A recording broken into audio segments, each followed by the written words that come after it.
Hi, my name is Jimmy Williams with the NFL Draft Diamonds. And here with me today, I have another diamond in the rough for you guys to meet. His name is Jalyx Hunt. He is the outside linebacker out of Houston Christian. Nice to meet you, sir. Me too, Jimmy. I'm excited about the interview. Yeah, so I feel like a lot of people really need to get a chance to meet you because you're a very versatile guy, man. You have a very great story, and let's go ahead and get after it, man. Tell me where you're from, and let's get moving through this thing. I'm from Orange City, Florida. Usually from all over the South. I was born in Memphis, Tennessee, moved to Maryland, South Carolina, Florida. So I'm really just from the east southern coast of the United States. He's from everywhere. His name is Jalyx Hunt. Cool. But you went to high school down in Orange City, Florida, Yeah, at University High School. Let's park there for just a minute. What do you remember most about your high school days? not being sure if I could actually achieve my dream of playing football at a higher level.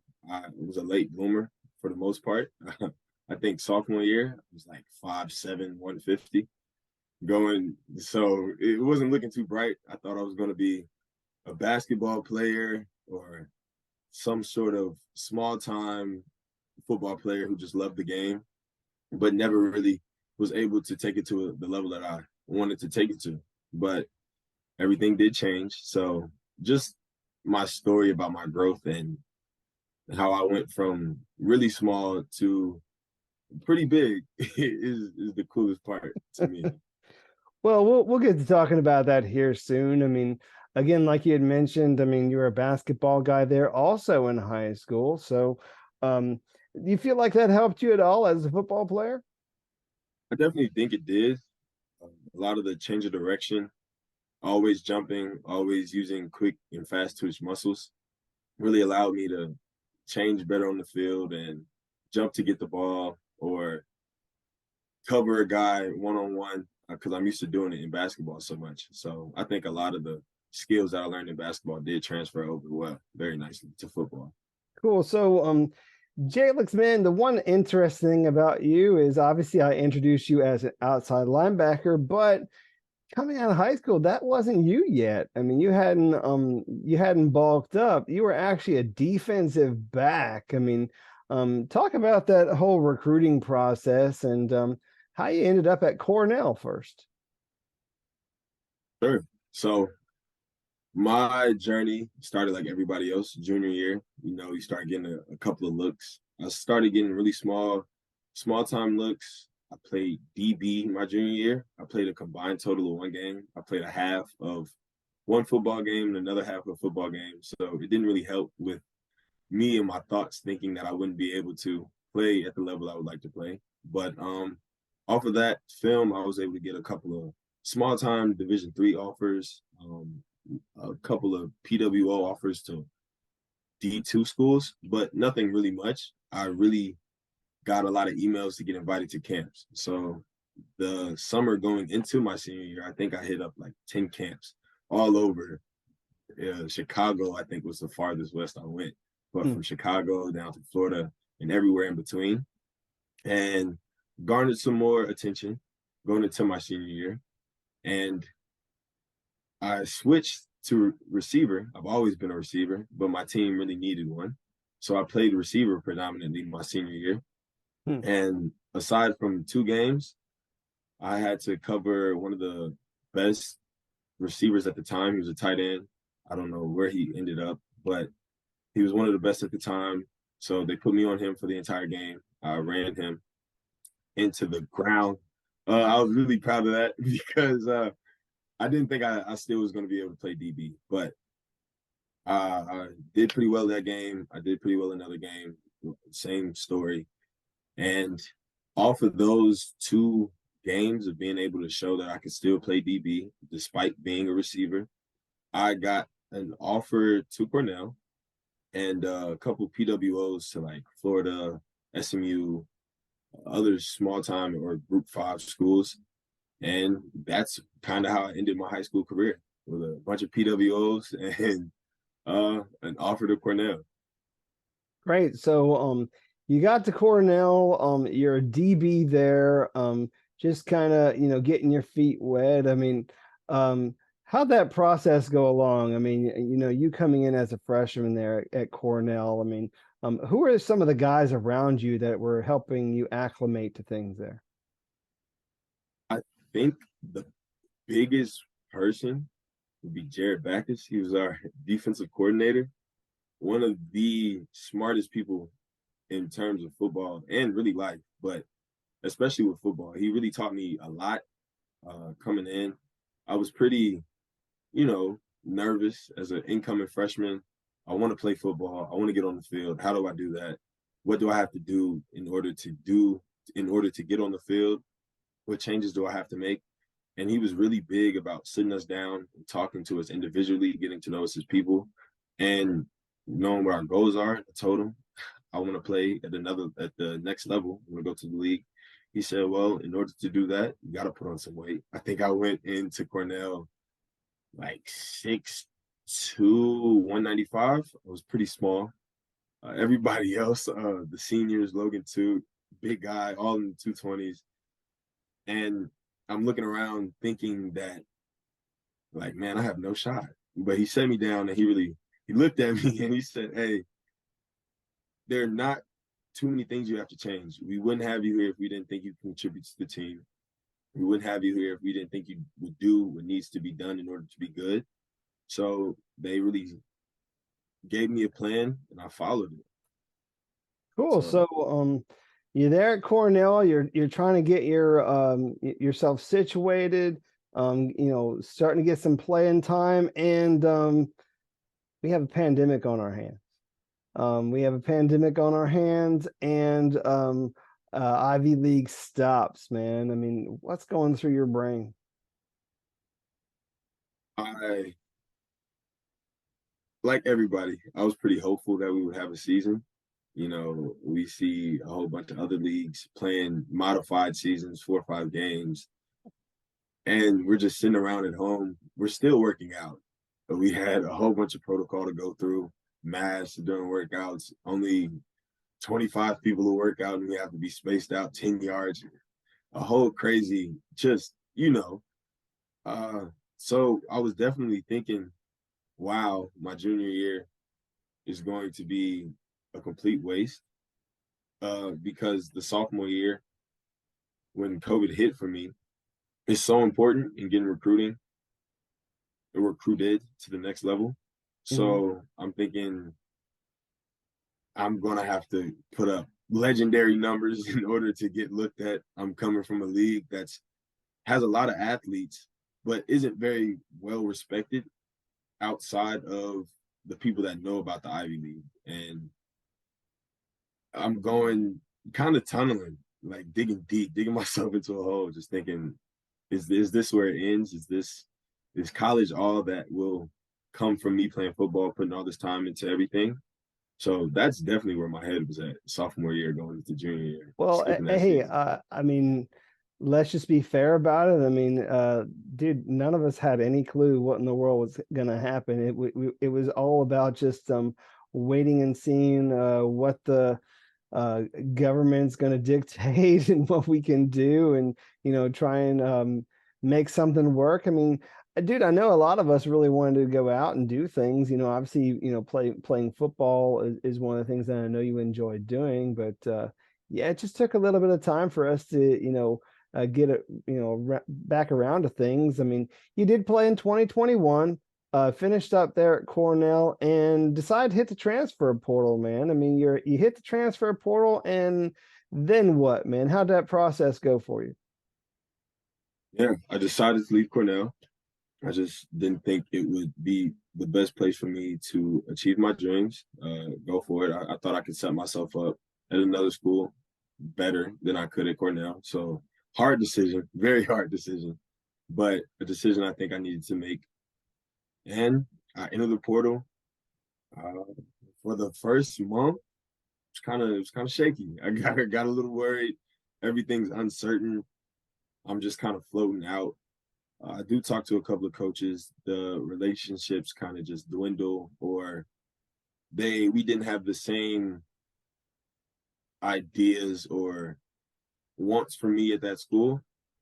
But I eventually ended up talking to Shane Eaches, who was the defensive coordinator at the time for Houston Christian University.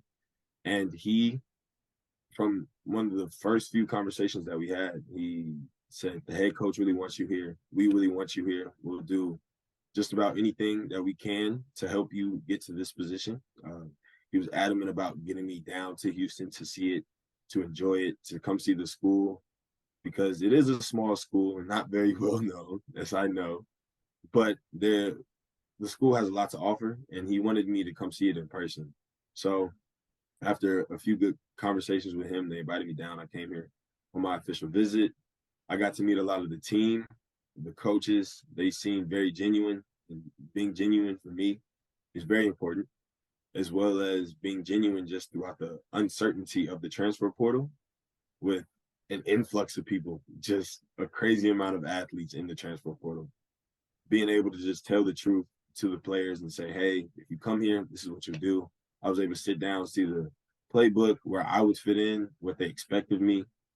And it really just cemented me wanting to be here. So that's how So I got here. you try and make that adjustment. I mean, you have a new playbook, a new team, new setting, new culture, whatever you want to call it, and start rolling with some things, man. I mean, explain a little bit like the difference in defense is there. I mean, because I mean, obviously you've been with Houston Christian, and then you were also with Cornell, but describe the differences of the defenses that you've been involved with. I would say the Cornell defense, we were definitely in your face, smash mouth type of defense. Six down linemen, two linebackers. We were manned up on the outside. We were running. It's a run league, very much so in the Ivy League, except for a few teams. But the biggest change and difference would be the speed at which they play and how you would cover that. So moving from the Ivy League to the South End Conference, the level of play, even though pretty consistent, just a lot faster. The defense now that we're playing, you have to throw a lot more out there. You got to run a lot more zone because it's passing teams. There's shifty receivers. They know how to get to the zone, the dead spots.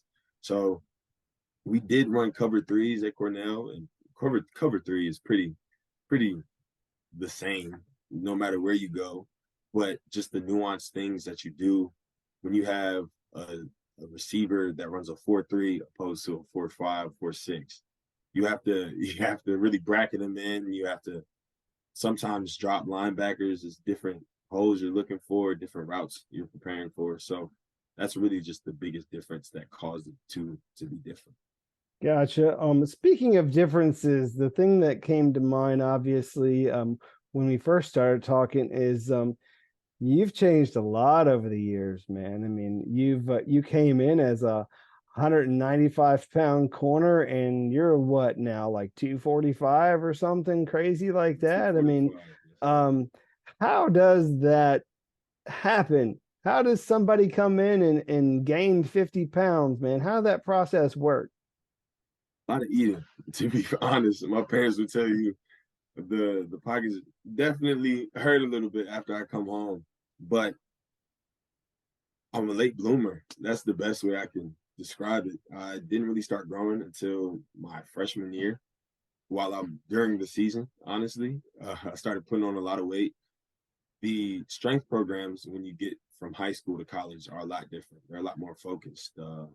Got to add mass, hypertrophy, and whatnot. So they put me on a meal plan. I'm eating 4,000 calories a day. I'm drinking shakes right after. So much food that I don't even want to eat anymore. That's how I gained my initial 20 pounds, I would say, at Cornell.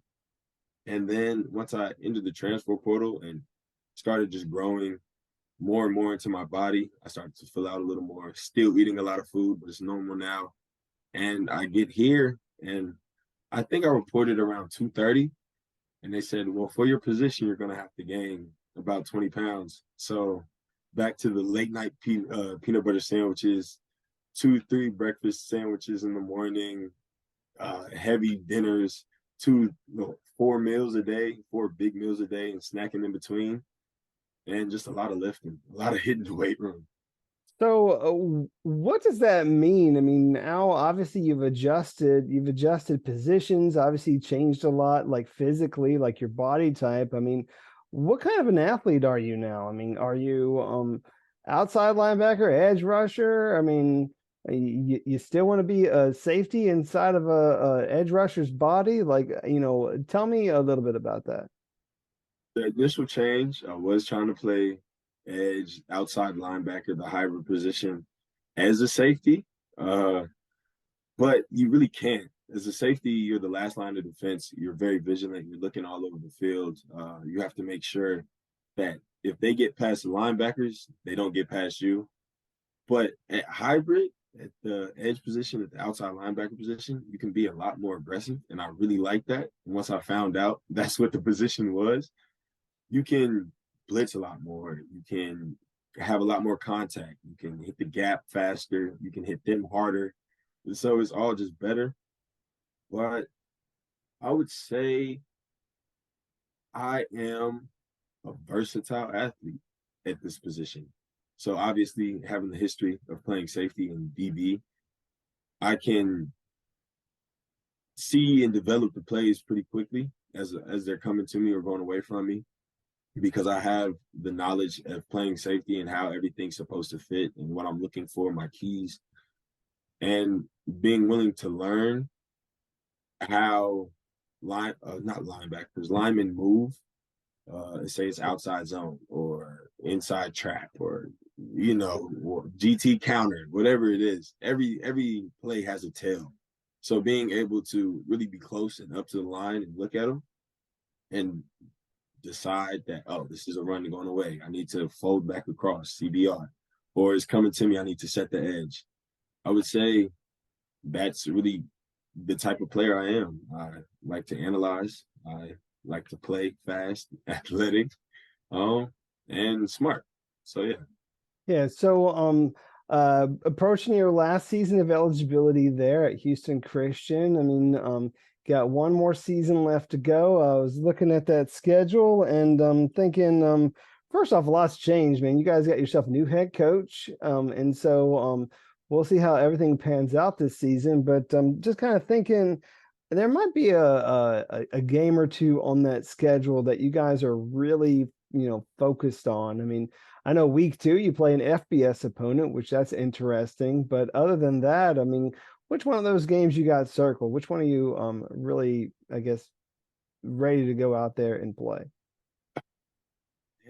I hate to pass wish away time because I wanted to get here really fast. I really wanted to get here.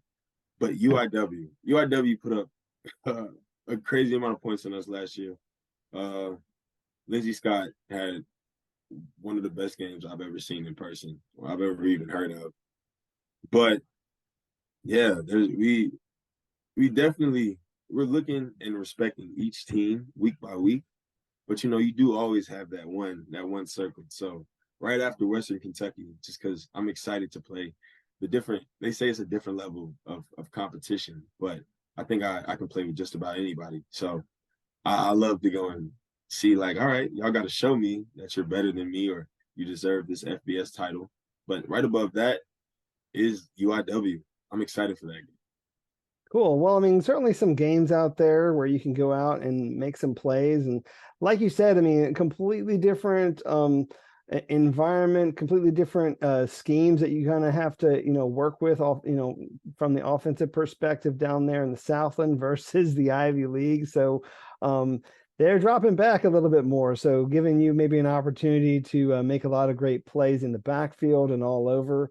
I know last year, man, you made plays all over the place, 87 total tackles, and what was it, 7 sacks. So I mean, you pretty significant member of that defense. Let's just be real. So, but of those sacks or any other moments, Which one's your favorite so far? Can you kind of walk me through like one of your best moments so far as a college athlete?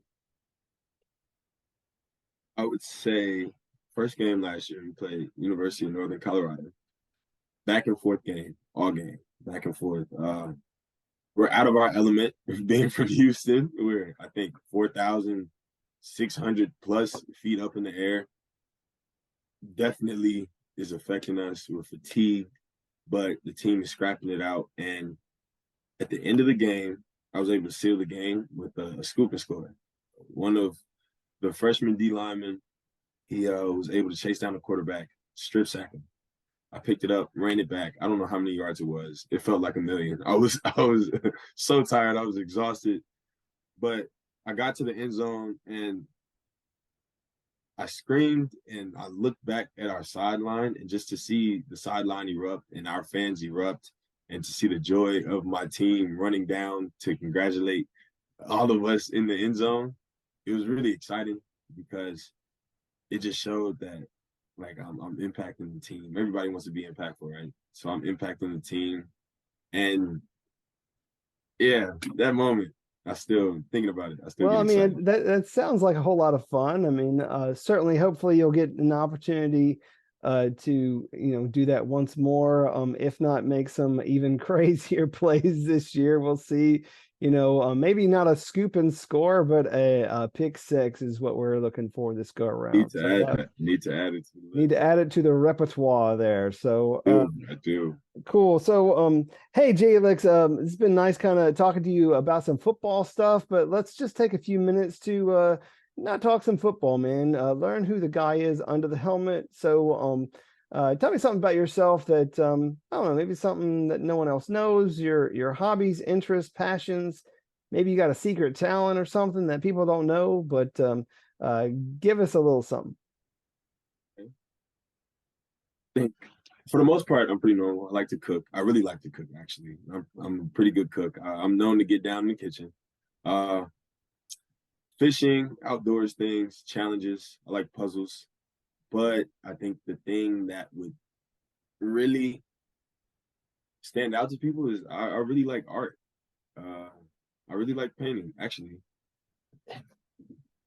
I made this painting. Ooh, There you this go. painting. I like it. Uh, Not too long ago, actually, with a couple of my friends, we had a nice little break from football, the summer grind, as everybody knows. And we went to Austin. We were just hanging out, and we painted that. So, yeah, art. I really like art. Cool. Sounds like fun. Want to try a little quick question answer period real quick, just a few that I'll throw at you. So just bear with me, favorite breakfast cereal, Ooh, Frosted Flakes. Frosted Flakes. Favorite movie. Now You See Me or Robots. All right. Do you play any instruments, or is there one perhaps that you would love to learn how to play? I would love to play the piano, but when I was younger, I did play the saxophone. I played that for a good while, actually. I need to pick it back up, but Cool. Favorite superhero. Spider-Man, easy. Say that one. Batman, you said? Spider-Man. Spider-Man. Okay, okay. Um, again, a kid from kind of all over. You kind of mentioned that from the get, but what is maybe one place that you would love to visit one day that you haven't been to? Japan. I really want to go to Japan. It seems really cool. I see all the photos of Shibuya and whatnot, the mountains, the cherry blossoms. Yeah, Japan is on the list for sure. So you a big sushi guy? I'm a big sushi guy and I'm a big anime guy. So I think the fusion of both of them is perfect to go to Japan. There you go. It's a perfect marriage. I love it. Obviously a guy who wants to get to the next level. I'm pretty sure you study some people or are a fan of guys at the next level. Who are you a big fan of that plays in the NFL right now? Brian Burns. Brian Burns, before I started playing the edge and hybrid position, I hadn't known of him. I had heard the name, but I didn't really look into him. Brian Burns, though, out of Florida State, yeah, That's my guy. I really just like the way he plays, the energy, the intensity, the plays that he's able to make. So definitely him.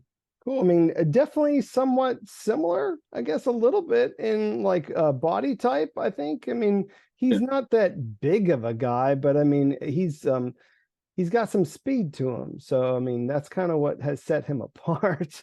Um, cool, Jalyx. Appreciate you kind of sharing that. I do want to go ahead and wrap up our time. This has been great. And again, I know you want to try and make it to the NFL, and there's going to be some people that are going to have some eyes on you this year. So go ahead and give them your pitch. Tell them why you need to be drafted, signed, and a part of their franchise. So go for it, man. End us with that. I'm a versatile player. I'm willing to learn any position. I play safety, corner, receiver, linebacker, edge, hybrid. So I would definitely add to the defense. I'm a great guy to have in the locker room. I bring great energy and intensity, passion. I'm always excited for anybody and everybody that's on the team, coaches included, training staff. And I think bringing me to a team, drafting me to your team will not only add, but could possibly change the team for the better, Cool. or a Super Bowl win, or the AFC championship, how it No, all no, goes down. no, I get what you're saying, man. I mean, obviously a guy who I feel like a lot of teams really need to get to know, very athletic, very versatile, can play like almost each and every position except for maybe on the line, because he's not 300 pounds. He's about 245. So maybe trying to get a little thicker before the season starts, but we'll figure out what that number is whenever the season gets here. But Jalyx, man, appreciate your time and wish you all the best this upcoming season and beyond. Okay. Thank you very much, Jimmy. I really appreciate you. No problem. Jalyx Hunt, outside linebacker at Houston Christian. Check him out this season.